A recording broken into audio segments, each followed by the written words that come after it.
जय हिंद दोस्तों, आप सभी का स्वागत है। आज हम लोग बात कर लेते हैं SSC GD 2025 full preparation strategy. इसमें हम लोग क्या टारगेट है 100% होगा स्कोर और टारगेट 150 प्लस। उसके बाद इतना कर लीजिए, आपका सिलेक्शन पक्का हो जाएगा। देखिए, इस वीडियो में हम लोग कवर कर रहे होंगे लास्ट डेट कब है, एनसीसी के लाभ, best books, mock test analysis कैसे करें और क्या ध्यान दें, स्पीड कैसे बढ़ाएं और कम समय में अच्छी तैयारी कैसे करें। इस वीडियो में हर एक चीज़ जानेंगे। अगर आप हमारे चैनल पर नए हैं तो वीडियो को जरूर लाइक करें और चैनल को जरूर सब्सक्राइब करें। देखिए, सबसे पहले मैं बता दूं कि लेटेस्ट में अभी आप लोगों को भी पता है कि यूपी पुलिस का एग्जाम हुआ था और मेरे 150 में 105 प्लस सही है और अभी 4-5 प्रश्न ऐसे हैं आंसर की के हिसाब से जो सही होने वाले हैं।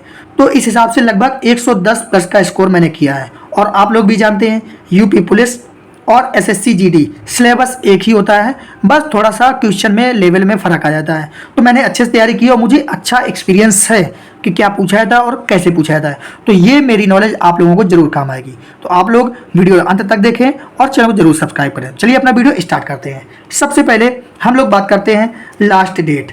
तो लास्ट डेट हमारी क्या है 14 अक्टूबर। 14 अक्टूबर हमारे फॉर्म की लास्ट डेट है। तो आप लोग जल्दी से अपना फॉर्म ऑनलाइन कर लें। और उसके बाद बात कर लेते हैं एग्जाम डेट। एग्जाम डेट जो अभी तक टेंटेटिव एग्जाम डेट है वो है हमारी जनवरी और फरवरी।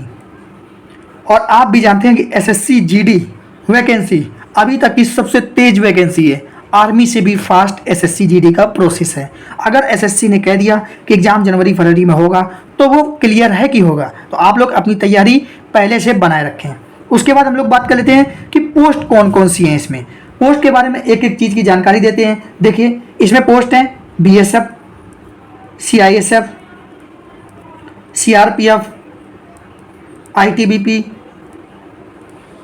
एसएसबी और एसएसएफ। ये हमारी पोस्ट है। तो आप लोग अपनी सुविधा के अनुसार, क्योंकि आपको जिसमें पहले सिलेक्शन चाहिए उस हिसाब से अपना पोस्ट प्रेफरेंस भर देना।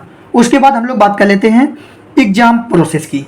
तो इसमें जो एग्जाम प्रोसेस होता है, इसमें सबसे पहले होता है हमारा सीबीटी मतलब कंप्यूटर बेस्ड टेस्ट, सबसे पहले होता है।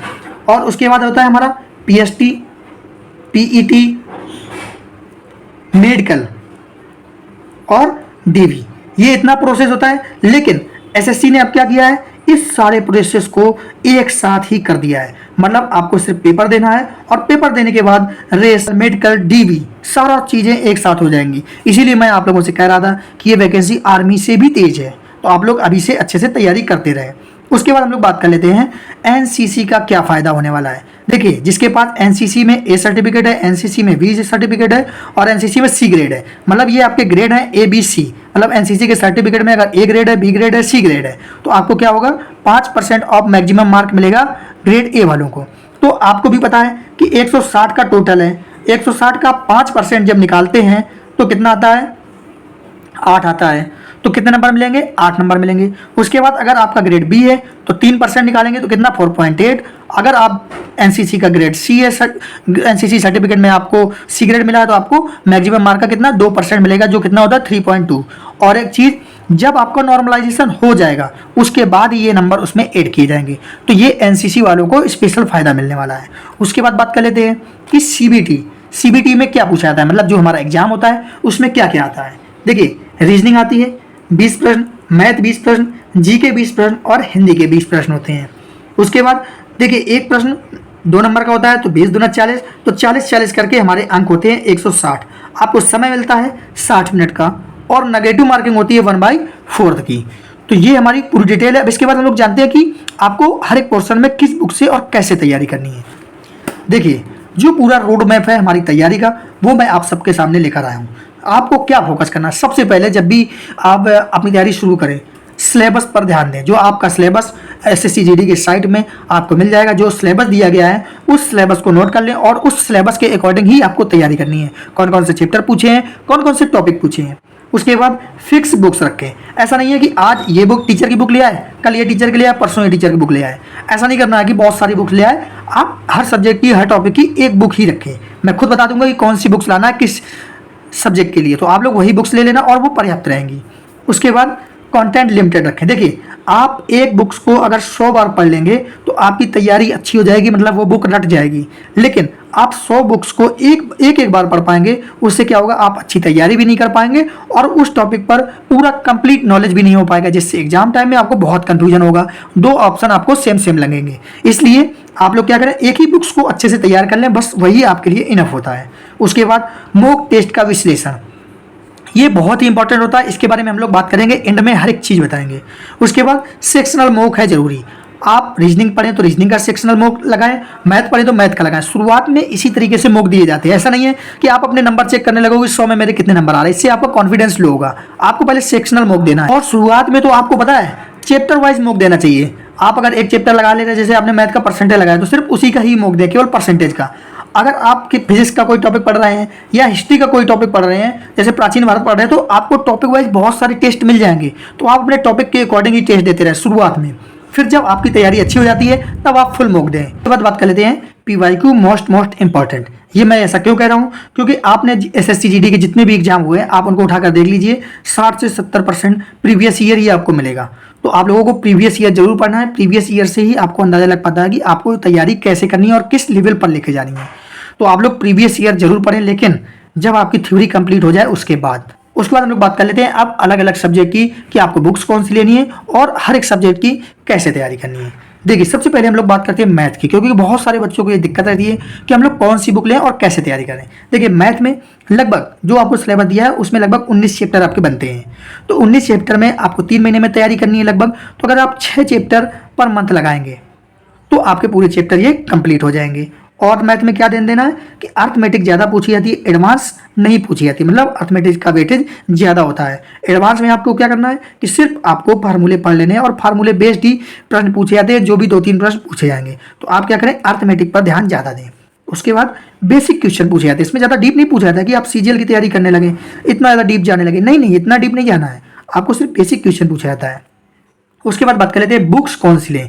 देखिए, आप किरण की भी बुक्स ले सकते हैं, या आप और भी जो भी टीचर का आप बैच लिए हैं उनके कुछ प्रश्न होंगे, उनके कुछ थ्योरी वाले प्रश्न होंगे, वो प्रैक्टिस के लिए देते होंगे आपको सीट, तो उससे भी आप प्रैक्टिस कर सकते हैं। ये आपकी मर्जी है, आप चाहें तो यूट्यूब से भी प्रैक्टिस कर सकते हैं। उसके बाद बात करते हैं टीचर मैथ का, तो जो आपको पसंद हो आप क्या करें, यूट्यूब खोलें और यूट्यूब पर आप कोई भी टीचर के वीडियो देखने लगे। अगर आपको उस टीचर के वीडियो और समझाने का स्टाइल आपको पसंद आ रहा है तो आप क्या करें, उसी का बैच ले लें, आप उससे ही अपनी तैयारी कर लें।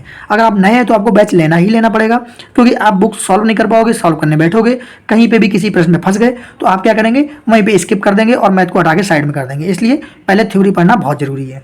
उसके बाद थ्योरी के बाद ही PYQ करें, मैंने आपको पहले भी बताया है। पहले आप थ्योरी तैयार करें मैथ की पूरी, फिर उसके बाद ही प्रैक्टिस करें। और एक चीज़, कैलकुलेशन पर काम करें। मैथ में कैलकुलेशन बहुत इंपॉर्टेंट होता है, जो आपकी स्पीड भी बढ़ाता है, आपके मार्किंग भी बढ़ाता है। ऐसा नहीं है कि आपको GK की तरीके इसको पढ़ते जाना, नहीं, आप जितना पेन से प्रैक्टिस करेंगे उतनी अच्छी मैथ तैयार होगी। उसके बाद रिवीजन बहुत जरूरी, बहुत से बच्चों को देखा है परसेंटेज पढ़ लिया, लास्ट में टाइम एंड वर्क पे पहुंच गए, फिर वो क्या करते हैं, पीछे का प्रैक्टिस बंद कर देते हैं। तो आप क्या उससे भूल जाओगे, आपको याद रहेगा कि हाँ ये सवाल इस तरीके का लगेगा, लेकिन जब आप सॉल्व करने बैठोगे तो आप उसका आंसर नहीं निकाल पाओगे या आंसर में गड़बड़ी कर दोगे। इसलिए इसकी प्रैक्टिस कभी छोड़ी नहीं है, प्रैक्टिस करते रहना है। उसके बाद बात करते हैं रीजनिंग। रीजनिंग में बैच कौन सा लें। रीजनिंग के लिए मैं सजेस्ट करूंगा कि आप कोई भी बैच ना लें, आप इसको यूट्यूब से तैयार करें। तैयारी कहाँ से करनी है, आपको यूट्यूब से तैयारी करनी है। आप क्या करें, जितने भी टॉपिक हैं रीजनिंग के उनको यूट्यूब पर सर्च कराएं और उससे पढ़ते रहें, और क्या करें, प्रैक्टिस वहीं से होती रहेगी आपकी यूट्यूब से, ठीक है। उसके बाद नोट्स कहाँ से बनाएं, जब आप यूट्यूब पर कोई टॉपिक पढ़ रहे होंगे, जैसे आप कैलेंडर पढ़ रहे हैं, वहाँ पर ट्रिक्स बताई जाएगी, तो आप इसका एक नोट्स बना लें कि कैलेंडर की ये एक ट्रिक है, वो आपको रिवीजन में काम आएगी। उसके बाद सेक्शन का मॉक दें, जैसे आप एनालॉजी पढ़े तो एनालॉजी का ही मॉक दें, कैलेंडर पढ़े तो कैलेंडर का मॉक दें, क्लॉक पढ़े तो क्लॉक का मॉक दें। इस तरीके से आप मॉक देंगे तो बहुत ज़्यादा फायदेमंद रहेंगे और बहुत ज़्यादा तैयारी हो जाएगी, क्योंकि इससे आपको पता चलेगा कि ये चैप्टर मेरा कितना तैयार है। अगर कोई भी चैप्टर में आपके 90% से कम मार्क आ रहे हैं, इसका मतलब इस चैप्टर की तैयारी आपकी है नहीं है। कोशिश ये रहनी चाहिए कि आपकी 100% सॉल्यूशन होना चाहिए उस सेक्शनल मॉक में। तो आप इस तरीके से रीजनिंग की तैयारी कर सकते हैं। अगर बात करें रीजनिंग की जो बेस्ट बुक है, अगर आप लेना चाहते हैं तो जो पीयूष सर हैं हमारे, पीयूष वर्षानी सर, आप इनकी बुक रीजनिंग की ले सकते हैं, बहुत ही बेस्ट बुक है। उसके बाद बात करते हैं हम लोग हिंदी की। देखिए, हिंदी में डेली पढ़ना है, हिंदी को इतना हल्के में नहीं लेना है, क्योंकि यही एक ऐसा टॉपिक है जिससे आप अपने मार्क बहुत ज़्यादा बढ़ा सकते हैं, हिंदी और रीजनिंग। तो इन पे कोई भी ढिलाई नहीं करनी, ना ही इनको हल्के पे लेना है, ना ही सरल समझना है। आप क्या करें, बुक्स मैं 2 बुक्स सजेस्ट करूंगा। आप अगर थ्योरी के लिए पढ़ रहे हैं तो थ्योरी के लिए हमारी है आदित्य प्रकाशन, ये बुक थ्योरी के लिए बहुत बढ़िया है। उसके बाद अगर आप प्रैक्टिस के लिए सोच रहे हैं तो प्रैक्टिस के लिए आप लूसेंट ले सकते हैं।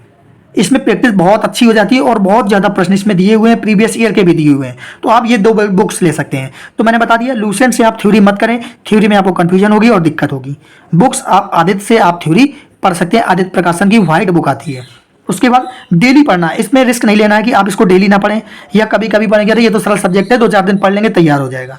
उसके बाद अच्छी तैयारी कैसे करें, देखिए अच्छी तैयारी क्या होती है, जैसे पर्यायवाची है, मुहावरे हैं, लोकोक्तियाँ हैं, ये जो भी टॉपिक हैं इन सबको, इनको मैं क्या बोलता हूँ, हिंदी की वोकैब्स बोलता हूँ और इनको मैं डेली पढ़ता हूँ।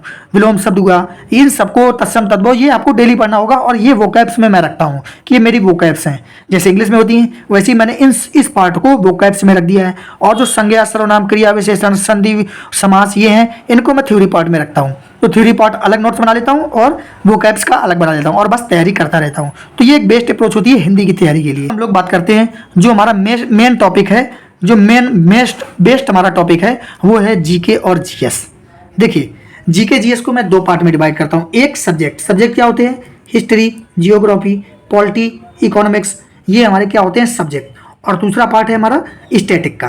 तो ये 2 पार्ट में मैं डिवाइड करता हूँ जीके और जीएस को। साइंस भी इसी में आ जाती है। और एक पार्ट है हमारा करंट। तो करंट के लिए आपको मैं बता दूं, जब भी एग्जाम होना हो उसके 6 मंथ पहले तक का करंट तैयार कर लें, ये इनफ रहता है। और इसके लिए मैं क्या करता हूँ, स्पीडी लाता हूँ और स्पीडी पढ़ लेता हूँ, उससे पूरा करंट तैयार हो जाता है और पूरा का पूरा फंस जाता है। और इसके साथ साथ स्टैटिक के मेरे चैनल पर 75+ टॉपिक चलने वाले हैं, आप लोग तैयार कर लेना। क्योंकि जो जीके का एवरेज, जीके में जो स्टैटिक का एवरेज रहता है वो 50% होता है। आप अगर ये स्टैटिक के पोर्शन तैयार है तो 50% आपका फंस जाएगा किसी भी एग्जाम में। तो ये स्कोर बढ़ाने में बहुत मदद करता है इन सब की अपेक्षा। जियोग्राफी, पॉलिटी, इकोनॉमिक्स और साइंस की मैं बात करूँ एसएससी जीडी के लिए, तो आप क्या करें, लूसेंट, ये जो लूसेंट बुक होती है, बुक में ही लिख देता हूँ मैं लूसेंट, ब्लू कलर की होगी हिंदी वालों के लिए और इंग्लिश वालों के लिए अलग बुक आती है। तो ये लूसेंट पर्याप्त है। आपको कैसे पढ़ना है और कैसे तैयारी करनी है, इसके लिए एक स्पेशल अलग से हमारा वीडियो आने वाला है जिसमें पूरा टारगेट भी आप लोगों को बताया जाएगा कि आप कितने पेज और कैसे पढ़ें।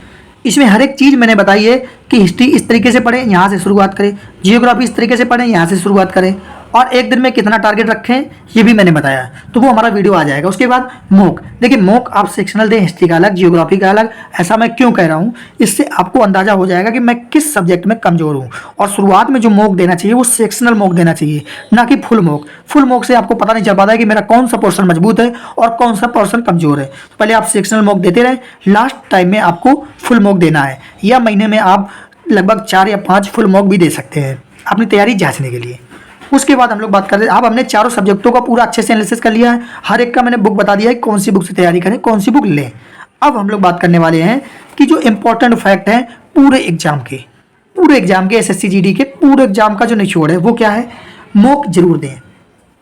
देखिए आपको जब आपकी थ्योरी पूरी तैयार हो जाए तो आपको फुल मॉक देना है और पूरे फुल मॉक का विश्लेषण करना है। विश्लेषण में आपको क्या ध्यान देना है कि मेरा कौन से चैप्टर से गलत हो रहा है।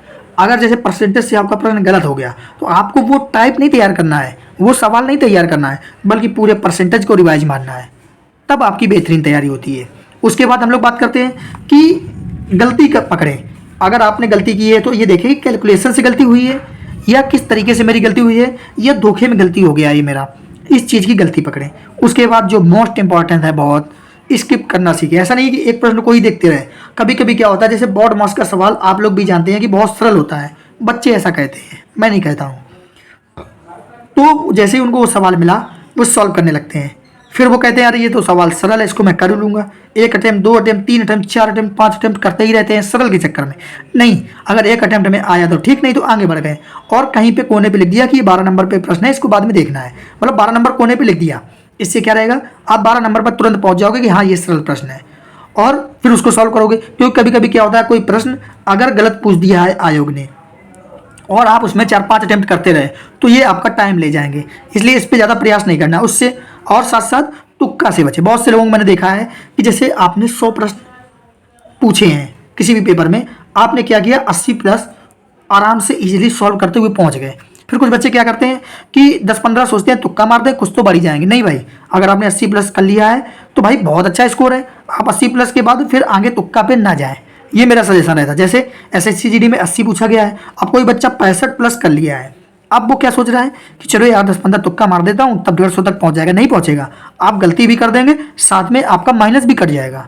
इसलिए ये गलती ना करें। उसके बाद हाफ चांस रिस्क लेना सीखें। जब आप मॉक दें तो आप क्या करेंगे, स्किप करें। जैसे 2 ऑप्शन आपने स्किप कर दिया, अब बचे 2 ऑप्शन। अब 2 ऑप्शन में आपको सीखना है कि इसमें रिस्क कैसे लेंगे, क्या रिलेट करें, कैसे इनमें से एक टिक करें। ये आपको सोचने समझने की क्षमता अपने मॉक टेस्ट में ही बढ़ा लेनी है, क्योंकि ऐसे बहुत सारे प्रश्न होते हैं जो 50-50 पे होते हैं और वो आपको छोड़ना नहीं है, वो आपको जरूर टिक करना है। उसके बाद बात कर लेते हैं कैलकुलेशन में गलती ना करें। मेन इंपॉर्टेंट गलती होती है कैलकुलेशन। मैथ रीजनिंग में आप कैलकुलेशन में गलती ना करें। अगर आप कैलकुलेशन में गलती करेंगे तो सरल सा प्रश्न भी गलत हो सकता है। इस तरीके से आप लोग अपनी पूरी स्ट्रेटजी रखें एसएससी जीडी के लिए। मैंने हर एक चीज़, हर एक संभावनाएं आपको बता दी हैं। अगर अभी भी कुछ ऐसी चीज़ रह गई हो जो मैंने ना बताई हो तो आप लोग जरूर कमेंट करें और वीडियो को लाइक करें, चैनल को सब्सक्राइब करें। मिलते हैं अगले वीडियो में। जय हिंद। और अगले वीडियो में हम लोग, अगर आप कहेंगे तो जीके की अलग, रीजनिंग की अलग, मैथ की अलग और हिंदी की अलग स्ट्रेटजी अच्छे से चैप्टर वाइज बता दी जाएगी और कैसे तैयार करना है इस चैप्टर को वो भी बता दिया जाएगा। तो आप लोग जरूर कमेंट करना। मिलते हैं अगले वीडियो में। जय हिंद।